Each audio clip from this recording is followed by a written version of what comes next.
प्रिय मित्रों, ओम वास्तु व ज्योतिष चैनल में आपका हार्दिक अभिनंदन करते हैं। आज हम आपको एक ऐसी उपाय बताने जा रहे हैं जो आपकी रसोई से संबंधित है। अगर आपके रसोई में खाने पीने की किल्लत हो रही है, समस्या हो रही है, तो कहीं ना कहीं आपकी रसोई अग्नि कोण में नहीं है। फर्स्ट। सेकंड, आप रसोई में बिना स्नान करे हुए ही जाते हैं। जिनके बीमारियां भी चल रही हैं ना, उनके लिए भी है। जिस घर में लेडीज़ों को बीमारी हो रही है, उस घर में भी ऐसा होता है कि हम सुबह उठते ही रसोई में चले गए।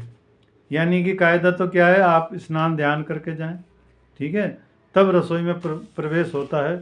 शुरू में ऐसा ही होता था कि सबसे पहले हम अपनी जो निवृत्ति करके पूरे कार्य की, उसके बाद हम स्नान करके ही रसोई में जाते थे। रसोई के चूल्हे को प्रणाम करते थे, फिर जो भी बनता था उसमें भोग लगाते थे।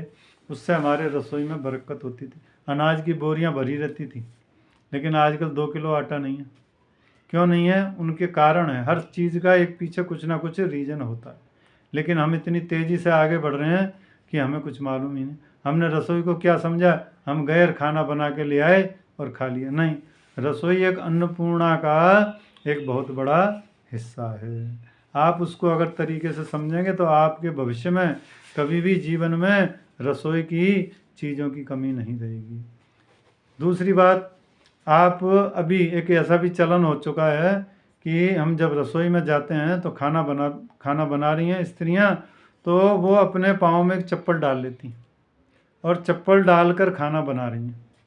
ठीक है, देखिए हम शादी ब्याह में जाते हैं तो चप्पल पहनकर खाना खा रहे हैं, जूते पहनकर खाना खा रहे हैं, और वहाँ पर आपके घर में ही रसोई में ही चप्पल आ चुकी। जबकि चप्पल का एक ऐसा स्थान था पहले कि घर के एकदम बाहर, यानी कि उसका एक ऐसा स्थान होता था, एकदम नज़रें चप्पल दिखती नहीं थी। कायदा तो ये कि आपके चप्पल नज़रें दिखे ही नहीं, अगर हैं तो उनको ढक के रखें।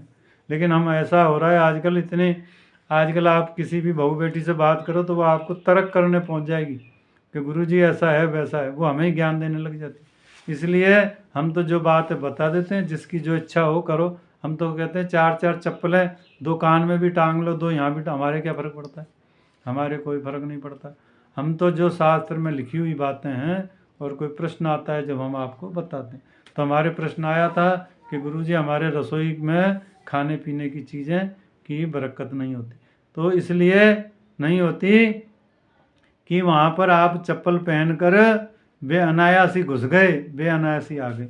इसलिए मेरी सभी से विनती है, जो भी इसको देख रहा अच्छा लगे तो ठीक है, नहीं तो ठीक, मुझे उससे कोई फ़र्क नहीं पड़ता है। लेकिन मैं तो जो बात है वो अपनी आपको बतला देता हूँ। तो कृपया करके जो माता बहनें इस वीडियो को देख रही हैं, सुन रही हैं, कोशिश करें कि कम से कम चप्पल अपनी रसोई में न ले जाएं।